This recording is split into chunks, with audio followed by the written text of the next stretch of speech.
नमस्कार बहनों, आप सबका आशा संवाद में हार्दिक स्वागत है। आज हम बात करेंगे समय पूर्व जन्म लेने वाले शिशु की देखभाल के बारे में। जैसा कि आप सभी जानती हैं कि शिशु के लिए गर्भ में आने से लेकर जन्म के पश्चात प्रथम 28 दिवस अत्यंत महत्वपूर्ण है। इसमें यदि कोई शिशु अपने समय से पूर्व जन्म लेता है तो ये उसके लिए और भी जोखिम भरा समय होता है।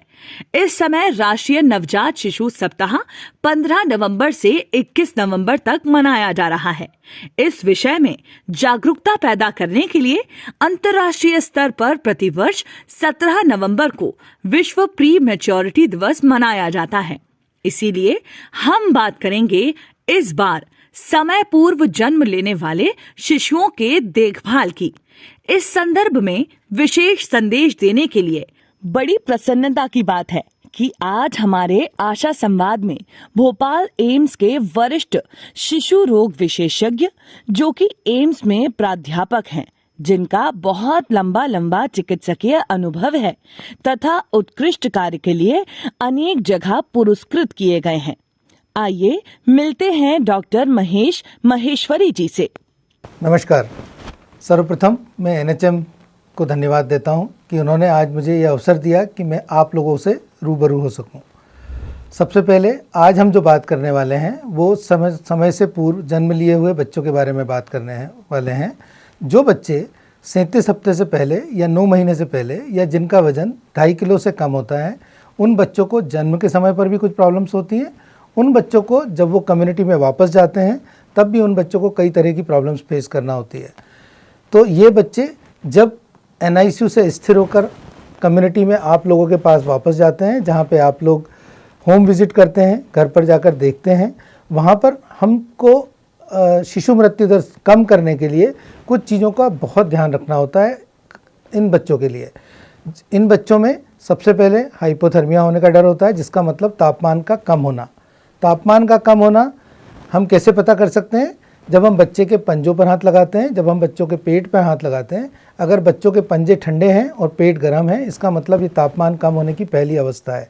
इस अवस्था में हमको बच्चे को तुरंत गर्म करने की कोशिश करना है, क्योंकि अगर बच्चे का तापमान इससे नीचे जाता है तो फिर बच्चों को दूसरी प्रॉब्लम्स आती हैं। दूसरा जो ध्यान रखना होता है वो रखना होता है हैंड हाइजीन, साफ़ सफाई का, क्योंकि दूसरी जो प्रॉब्लम होती है इन बच्चों में वो इन्फेक्शन सबसे कॉमन होते हैं, जो कि शिशु मृत्यु दर का एक कॉमन कारण है। तो इन बच्चों में हैंड हाइजीन आपको मदर्स को सिखाना है, माँ को सिखाना है, आपको परिवार को सिखाना है, और उससे हम इन बच्चों में इन्फेक्शन कम कर सकते हैं। तीसरी जो समस्या आती है इन बच्चों में वो आती है क्योंकि ये बच्चे समय से पूर्व होते हैं। इन बच्चों का जो माँ के आंचल से दूध पीने का जो तरीका होता है वो उतना मैच्योर नहीं, उतना विकसित नहीं होता। तो हमको इन बच्चों माँ को मदद करना होती है कि हम उसको ब्रेस्ट फीडिंग को, माँ स्तनपान को पूरी तरह से व्यवस्थित कर सकें। चौथा जो कारण होता है वो, क्योंकि अगर इन बच्चों को इन सारी चीज़ों का ध्यान नहीं रखेंगे तो इन बच्चों में शुगर्स कम हो जाती है, ब्लड शुगर कम हो जाती है, और इन बच्चों को झटके आने की संभावना रहती है, इन्फेक्शन की वजह से सांस चलने की संभावना रहती है। इन सभी चीज़ों का हमको ध्यान रखना है। तो आशा वर्कर या ग्रास रूट वर्कर होने के नाते हम सबकी ये रिस्पॉन्सिबिलिटी की जिम्मेदारी है कि हम बच्चों में, इन जो समय से पूर्व जन्म लिए बच्चे हैं, इनमें बच्चों का तापमान कम ना होने दें। बच्चों और माँ के बीच में स्तनपान को पूरी तरह से विकसित करें। इस बच्चों को में साफ़ सफाई का ध्यान रखें। इस तरह से हम सब मिलकर, आप और हम सब मिलकर, तो हम मध्य प्रदेश में और भारत में शिशु मृत्यु दर को कम कर सकते हैं। बहुत बहुत धन्यवाद डॉक्टर महेश महेश्वरी जी का। आपने इस बहुत महत्वपूर्ण विषय में हमें मार्गदर्शन दिया। इसी क्रम में हम देखेंगे एक वीडियो जिसमें समय पूर्व जन्मे शिशुओं के देखभाल, उनको होने वाले खतरों और उनसे बचाव के बारे में। इस विषय पर यदि आपकी कोई जिज्ञासा है तो आप उसे कमेंट बॉक्स में जरूर लिखें। अगले एपिसोड में उसके समाधान का प्रयास करेंगे। नमस्ते दीदी, मैं हूं अपूर्वा और आज हम बात करेंगे समय से पहले जन्मे शिशु यानी प्रीटर्म बेबी की पहचान और उसकी सही देखभाल के बारे में। समय से पहले जन्म लेने का मतलब है जब शिशु 87 सप्ताह के गर्भकाल से पहले पैदा होता है। ऐसे बच्चों को खास देखभाल की जरूरत होती है क्योंकि उनका शरीर पूरी तरह विकसित नहीं होता। आइए जानते कि हमें प्रीटर्म बेबी की पहचान कैसे करनी है। ऐसे शिशु का वजन सामान्य से कम होता है, आमतौर पर 2.5 किलोग्राम से कम। उसकी त्वचा बहुत पतली और झुर्रियों वाली होती है। कई बार उसे सांस लेने में कठिनाई होती है और उसका शरीर तापमान एक समान बनाए नहीं रख पाता। इतना ही नहीं, ऐसे शिशु को जल्दी संक्रमण भी हो सकता है, इसलिए सही पहचान और देखभाल बहुत जरूरी है। दीदी, अब सबसे जरूरी बात कि प्रीटर्म शिशु की देखभाल कैसे करनी है। इसका सबसे प्रभावशाली तरीका है कंगारू मदर केयर, जिसे हम KMC भी कहते हैं। दूसरी सबसे जरूरी चीज है स्तनपान। माँ का दूध ऐसे शिशु के लिए किसी अमृत से कम नहीं है। यह न केवल शिशु को पोषण देता है बल्कि उसे संक्रमणों से भी बचाता है। पहले 6 महीने तक केवल माँ का दूध देना चाहिए, ना पानी, ना शहद, ना कोई और चीज। साथ ही शिशु को समय पर सभी टीके दिलवाना बेहद जरूरी है ताकि उसका शरीर बीमारियों से लड़ सके। और याद रखें, साफ सफाई बहुत जरूरी है। हमें समय समय पर हाथ धोना चाहिए, कपड़े और बिस्तर साफ रखना और घर का वातावरण स्वच्छ बनाए रखना चाहिए। तो आइए अब हम जानेंगे हाइपोथर्मिया के लक्षणों को कैसे पहचानें। यदि शिशु देखने में सुस्त दिखाई दे रहा है, कम रो रहा है या शिशु कांप रहा हो, श्वसन की गति अधिक हो, उसकी त्वचा का रंग नीला या सफ़ेद दिखाई दे, तो यह हाइपोथर्मिया के लक्षण हो सकते हैं। अभी हमने हाइपोथर्मिया के लक्षणों को कैसे पहचान कर सकते हैं इसके बारे में जाना। अब हम जानेंगे कि शिशु का तापमान कैसे चेक कर सकते हैं। तो यह एक डिजिटल थर्मामीटर है, इसे मैं ऑन कर लूँगी और लो पर आने दूँगी। लो आते ही मैं शिशु के बगल में कुछ इस तरीके से लगाकर छोड़ दूँगी। जब थर्मामीटर आवाज़ करने लगे तो इसका मतलब है कि थर्मामीटर ने तापमान ले लिया है। तो यदि तापमान 35.4 से कम है तो बच्चे को हाइपोथर्मिया हो सकता है। इसलिए हम माँ को KNC देने की सलाह देंगे और उसके सर और पैर को अच्छे से ढककर रखने को कहेंगे, क्योंकि सबसे अधिक तापमान शिशु अपने सर और पैर से ही खोता है। लेकिन यदि तापमान 37.5 से अधिक है तो शिशु को बुखार होने के संकेत हो सकते हैं। इसे हम तुरंत अस्पताल ले जाने को कि अगर नवजात शिशु को सांस लेने में कठिनाई हो तो इसके लक्षण क्या होते हैं और आशा कार्यकर्ता ऐसे मामलों में क्या कर सकती है। जैसा कि हम जानते हैं, एक स्वस्थ नवजात शिशु की श्वास दर 30 से 60 बार प्रति मिनट होती है। उदाहरण के लिए, सांस लेते वक्त जब शिशु का पेट एक बार ऊपर जाकर नीचे आए तो हम इसे एक बार सांस लेने में गिनेंगे। अगर शिशु बहुत तेजी से सांस ले रहा हो जिसकी गिनती प्रति मिनट 60 से अधिक हो, या बहुत धीमी गति से सांस ले रहा हो जिसकी गिनती प्रति मिनट 30 से कम हो, तो यह चिंता का विषय हो सकता है।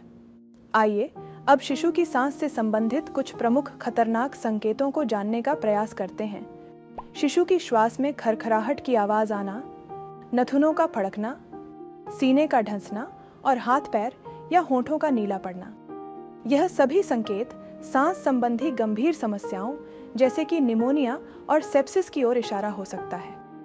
अब सवाल आता है कि आशा कार्यकर्ता इस स्थिति में क्या कर सकती हैं। तो दीदी, अगर हमें किसी शिशु में इस तरह के संकेत दिखें तो सबसे पहले हमें शिशु को एक साफ गर्म चादर से लपेट देना है ताकि उसके पैर, कान और सीना अच्छे से ढक जाए। इसके बाद हमें शिशु को तुरंत ही नज़दीकी स्वास्थ्य केंद्र भेजना है।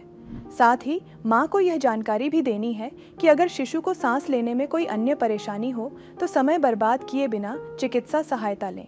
याद रखें दीदी, नवजात शिशु के जीवन की रक्षा में आपकी सतर्कता और त्वरित कार्रवाई बहुत महत्वपूर्ण है। अक्सर जब मैं गांव में जाती हूं तो मुझे देखने को मिलता है कि नवजात शिशुओं में पीलियां होना आम बात है। गांव में इसे सामान्य माना जाता है, लेकिन इसका समय पर इलाज होना बहुत जरूरी है।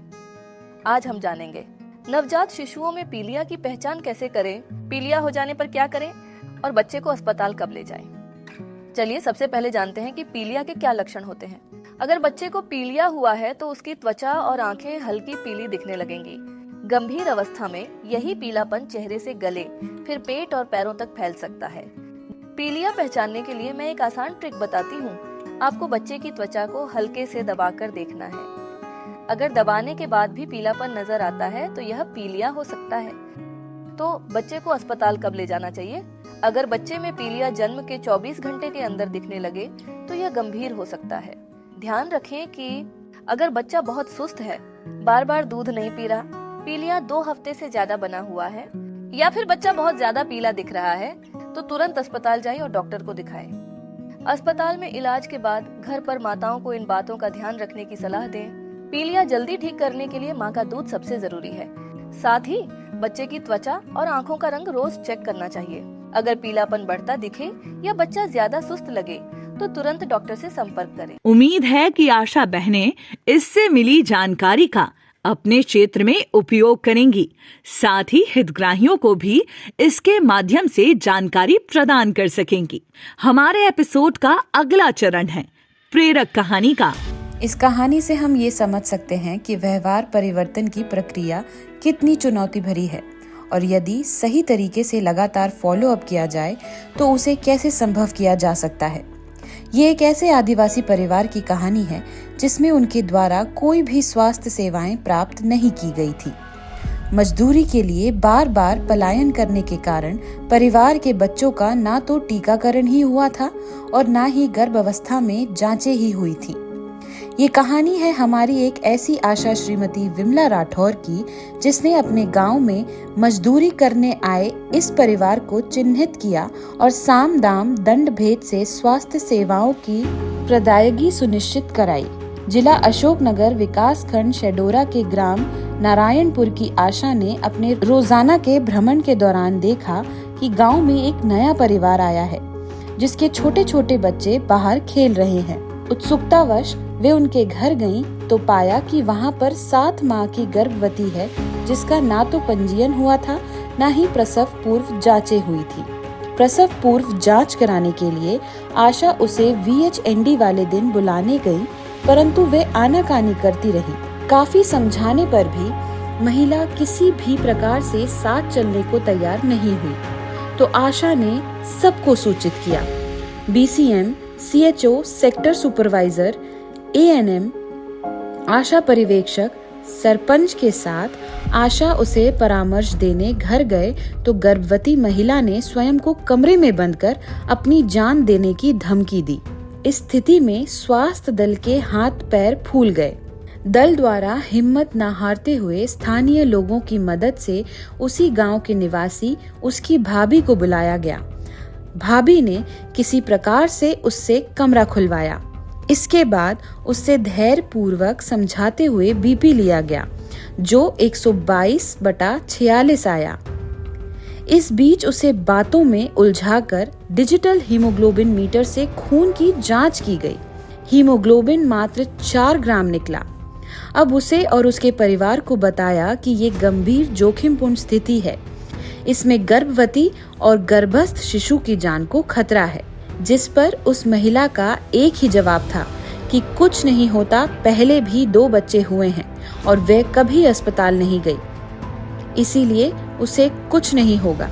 किसी प्रकार से बात बनते न देख टीम ने प्रकरण की जानकारी SDM को दी। SDM ने गर्भवती महिला व उसके परिवार से लगभग आधे घंटे तक फोन पर बात की, महिला के खतरे में होने के बारे में बताया, साथ ही ये भी चेतावनी दी कि यदि वो अपनी जांच नहीं कराती तो उस पर और उसके परिवार पर कार्यवाही की जाएगी। अंततः महिला अस्पताल जाने के लिए तैयार हुई। अगले दिन सुबह आशा 108 वाहन से महिला को जिला अस्पताल लेकर पहुंची। यहाँ सभी आवश्यक जांचें हुई और उसे 2 यूनिट रक्त चढ़ाया गया। SDM के निर्देश पर BMO शेडोरा एवं BCM जिला अस्पताल पहुंचे और सेहत टोकरी प्रदान की। वर्तमान में महिला का हीमोग्लोबिन 11.8 ग्राम है। उसका प्रसव अगले माह संभावित है। ईसागढ़ विकास खंड की टीम उस महिला की विशेष निगरानी कर रही है एवं उसे स्थानगत प्रसव कराने के लिए प्रेरित किया जा रहा है। हमारे आशा बहन श्रीमती विमला राठौर के प्रयास ने व्यवहार परिवर्तन के इस चुनौती भरे काम को साम दाम दंड भेद से संभव बनाया। कार्यक्रम का अगला और अंतिम चरण है पिछले एपिसोड में आपके द्वारा पूछे गए प्रश्नों के समाधान का। प्रश्न 1, मैं आशा जमीला खान, नीमच। मेरी पहली डिलीवरी नॉर्मल और दूसरी ऑपरेशन से हुई है। मेरा पहला पंजीयन से इलाज चालू है, फिर भी 1 महीने पहले डिलीवरी ऑपरेशन से हुई। शिशु 1500 ग्राम 3 दिन पहले 15 दिन तक उसे उदयपुरा आईसीयू में रखा। ऐसी क्या वजह थी कि 8 माह में डिलीवरी हुई? ये कोई ज़रूरी नहीं है कि पहली डिलीवरी अगर नॉर्मल हुई है तो दूसरी भी नॉर्मल हो। ऐसा हो सकता है कि दूसरी बार हमें माँ और शिशु के स्वास्थ्य को ध्यान में रखते हुए ऑपरेशन से डिलीवरी कराना पड़े। प्रमुख कारण जिनके कारण जटिल प्रसव हम मानते हैं उनमें सबसे महत्वपूर्ण है कि अगर उसका ब्लड प्रेशर माँ का बढ़ा हुआ है, या बच्चे का हार्ट बीट में बहुत अंतर आ रहा है, या बच्चे के गर्भ में नाल उसके अंदर फंसी हुई है, या फिर बच्चा जो है हमारा उसकी धड़कन में इतना परिवर्तन आ गया कि उसको तत्काल ऑपरेशन करने की ज़रूरत है।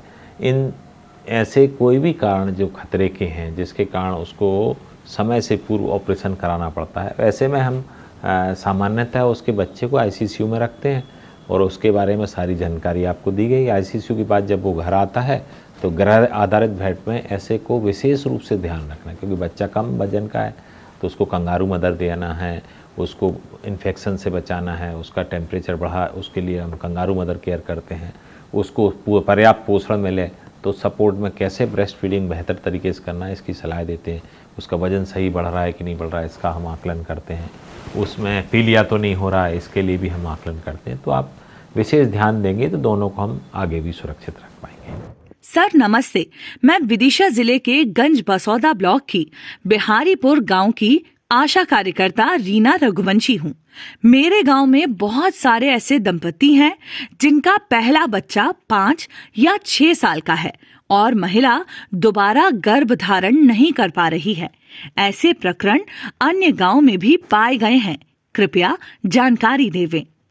ऐसे कुछ प्रकरण रहते हैं जिनमें 5 या लंबा समय हो गया जैसा आप बता रहे हैं, तो उनके 2-3 प्रमुख कारण होते हैं। पहले जैसे ही बच्चा हमारा पैदा होता है तो कुछ समय तक हमारा जो महिला का जो मासिक धर्म आता है वो एनोवुलेटरी, मतलब उसमें 4-5 महीने तो आता नहीं है। उसके बाद जब आता है तो हो सकता है कुछ लोगों को उसमें ओवम ना बन रहे हो। इसके लिए हमें मासिक चक्र समझना ज़रूरी है। आपको हम लोगों ने ट्रेनिंग में बताया भी है, फिर भी मैं संक्षिप्त बताता हूँ कि हमारा जो अंडेदानी से अंडा बनता है वो अंडा बन के गर्भाशय में आता है। उसके पहले एक फैलोपियन ट्यूब है, उसमें पहुँचता है, उसमें कुछ देर रहता है और उसके बाद वो हमारे गर्भ में पहुँचता है। तो उस जब वो फैलोपियन ट्यूब में रहता है उसी समय अगर शुक्राणु उस के पास पहुँचते हैं तो उनके संयोग से हमारा गर्भ विकसित होता है। अब वो किस समय ट्यूब्स में आता है ये लगभग फिक्स होता है कि हमारा जो अगला महीने आने वाला उसके 14 दिन पहले वो फैलोपियन ट्यूब्स में होता है। तो अगर वो अगले महीने के 14 दिन पहले वो पति और पत्नी का संयोग होता है तब गर्भधारण की संभावना होती है। तो 2 कारण मैंने बताए, सही समय पर अगर संयोग होता है या अगर उसके ओवम में मतलब अंडेदानी से अंडा निकल के हर महीने गर्भ में पहुंच रहा है। हमारा कई बार ऐसा होता है कि ओवम नहीं बन पा रहा है, कुछ हार्मोनल डिस्टर्बेंस आ गए हैं, तो उसके लिए एक हम सोनोग्राफी के माध्यम से ओवुलेशन स्टडी मतलब अंडे के विकास की स्टडी करते हैं। उसमें एक सिंपल सी प्रोसेस होती है। हम महीने के 8वें, 10वें, 12वें, 14वें, 16वें दिन उसकी सोनोग्राफी कराते हैं। उस सोनोग्राफी से पता चलता है कि उनका अंडा बन रहा है कि नहीं बन रहा। इन दोनों कारणों में आपको सिर्फ ये करना है कि उसको महिला विशेषज्ञ को दिखाना है। महिला विशेषज्ञ उसमें तय करेगी किस कारण से इसको गर्भ नहीं हो पा रहा है। इनका आकलन होके सामान्यतः उसको फिर से गर्भ हो सकता है। इसके बाद कोई जटिलता होगी तो वो भी हमारी महिला डॉक्टर आपको बताएगी। नमस्ते सर जी, मेरा नाम सीमा सूर्यवंशी है। मैं जिला सीहोर ब्लॉक इछावर ग्राम बिशन खेड़ी से हूँ। सर, मेरा प्रश्न ये है कि मेरे यहाँ पर 2 केस हुए हैं। उसमें गर्भवती महिला का 3रा महीना चलता है, पर एनसी जांच में तो बच्चे में धड़कन नहीं होती है। तो सर, इसका क्या कारण है? ऐसा हो सकता है कि 3रे महीने महिला के गर्भ में बच्चे की धड़कन सुनाई नहीं दे। इसके कारण क्या है जो आपने पूछा है? इसके प्रमुख कारण एक तो होता है कि उसके अंदर कोई ऐसा गुणसूत्र का दोष हो जिसके कारण बच्चे का धड़कन नहीं बन पा रही, या दूसरा कारण होता है कि कुछ इन्फेक्शन हो। तो इन दोनों कारणों की जांच के लिए आपको महिला रोग विशेषज्ञ के पास जाना रहता है। वो कुछ जांच कराएंगे, जिसके बाद ये निर्णय होगा कि क्या हार्मोन की दिक्कत है, कि इन्फेक्शन है, कि गुणसूत्र का रोग है। अगर इनकी जानकारी आप महिला चिकित्सक को पूरी देंगे तो वो आपको ऐसा उचित सलाह देंगी जिससे कि आगे ये समस्या ना हो। रेखा शर्मा राजापुरा से पूछ रही हैं कि गर्भ धारण करते समय से दूध बनना चालू हो जाता है, तो फिर डिलीवरी होते ही किसी महिला को 3-4 दिन दूध बिल्कुल नहीं आता, ऐसा क्यों होता है? गर्भ जैसे ही बच्चा आता है उस समय दूध बनना चालू नहीं होता, दूध के लिए स्थितियां बनना चालू हो जाती हैं। दूध बनना एक अलग चीज़ है, दूध के लिए पूरी जो तैयारी है वो हमारे जो आंचल है उसमें दूध बनने की स्थिति पैदा हो जाए, ऐसी स्थिति बन जाती है। जब डिलीवरी होती है तो आपने देखा होगा पहले पीला गाढ़ा दूध आता है जिसको हम कोलेस्ट्रम कहते हैं, उसमें अलग प्रकृति रहती है, उसमें बहुत सारे हमारे ऐसे इम्यूनोग्लोबुलिन्स या हमें कहना चाहिए ऐसा प्राकृतिक सुरक्षा कवच या प्राकृतिक टीके होते हैं जिसको बच्चे को हम पिलाते हैं। गाढ़ा दूध पीने से बच्चे में रोगों से लड़ने की क्षमता आती है, क्योंकि बच्चा अभी बाहर आया है, नए परिवेश में है, तो उसको उस सुरक्षा की बहुत ज़रूरत होती है। इसमें कुछ लोगों को आपने कहा कि दूध नहीं बनता है, 3-4 दिन दूध नहीं बनता है, ऐसा नहीं होता है। हम सही तरीके से अगर 1 घंटे के अंदर उसको दूध पिलाएंगे तो दूध पर्याप्त और खूब बनता है। सही तरीका आप फिर से मैं बोलूँगा कि पहले एपिसोड में हमने बताया था कि कैसे सही तरीके से बच्चे को दूध पिलाएं, तो आप अभी भी यूट्यूब चैनल में पहले जाके देखिए। सही तरीके से अगर दूध पिलाते हैं तो हम लोगों ने सारे जो हमारे डॉक्टर रूपल दलाल ने जैसा बताया था, लगभग सभी बच्चों को इतना पर्याप्त दूध बनता है कि आपको खुद भी आश्चर्य होगा कि हम लोगों ने ये सही तरीका अपनाने से इतना फ़र्क पड़ता है। तो आप उसको प्रैक्टिकल करके देखिए। फिर भी अगर नहीं बनता है तो आप अपने वहाँ जो शिशु रोग विशेषज्ञ या स्त्री रोग विशेषज्ञ उनसे बात करें, वो आपको बताएंगे क्या कारण है। दूध तो सब में बनता है, जो भी ऐसी महिला जो गर्भधारण कर सकती है उस सारी महिलाओं में दूध भी पर्याप्त मात्रा में बनता है। ये इम्पोर्टेंटली आप अपने दिमाग में फिक्स कर लीजिए। क्या सही तरीका है ये भी हमने आपको बताया हुआ है, उसका उपयोग करने से आपके सारे बच्चे स्वस्थ और जल्दी वजन उनका बढ़ेगा, बीमारियों से दूर रहेंगे। मेरा सभी को नमस्ते। मैं ग्राम खजुराहो, ब्लॉक राजनगर, जिला छतरपुर से आशा कार्यकर्ता उमा गुप्ता हूँ।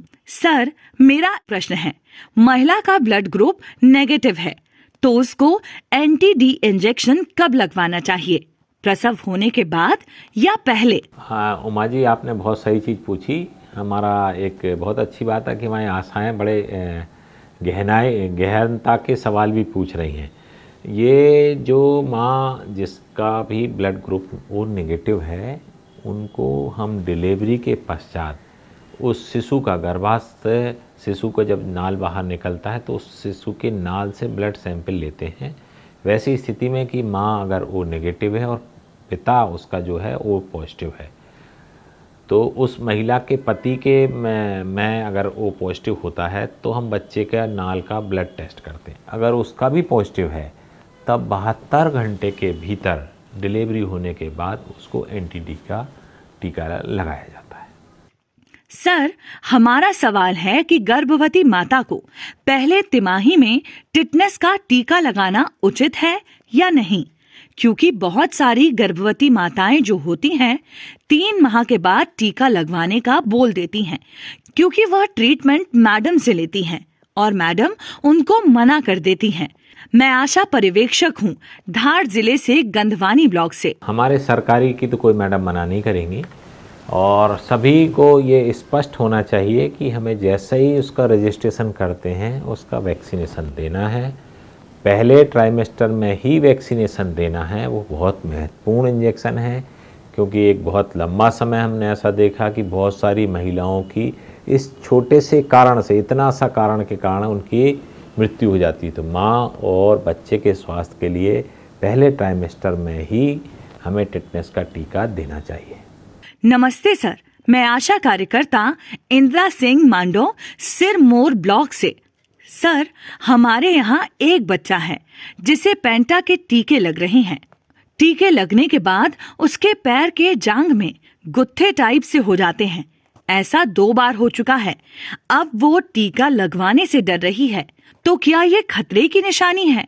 यदि है तो इसके लिए क्या करें? इसमें कोई खतरा नहीं है। पहली चीज़, कभी टीके में कोई खतरा नहीं है। अगर टीका लगाने के बाद कुछ गांठ जैसी, गुत्था जैसा पड़ जाता है तो वो थोड़ी देर में अपने आप बैठ जाता है।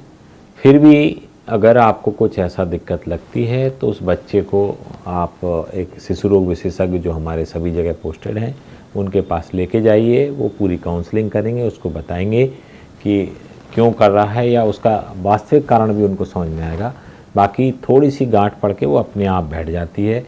वो भी अगर धीरे से वैक्सीन लगाया जाता है तो कई बार वो नहीं पड़ती है। तो आप उसको, उस विशेष बच्चे को शिशु रोग विशेषज्ञ के पास हमारे अस्पताल में दिखा दें। वो डॉक्टर उसको पूरी काउंसलिंग करेंगे तो आगे उसका भय खत्म हो जाएगा। साथियों, हम आशा करते हैं कि आज की जानकारी आपको फील्ड में और प्रभावी रूप से कम वजन के नवजात शिशुओं की देखभाल करने तथा उनको सही समय पर रेफर करने में मदद करेगी। हम धन्यवाद करते हैं एम्स के शिशु रोग विशेषज्ञ एवं प्राध्यापक डॉक्टर महेश महेश्वरी जी का। आपकी सक्रिय भागीदारी के लिए बहुत बहुत धन्यवाद। अगले एपिसोड में फिर मिलेंगे एक नए विषय के साथ। कृपया YouTube चैनल को सब्सक्राइब करें जिससे संवाद की प्रक्रिया से सरलता से जुड़े रह सकें। नमस्कार।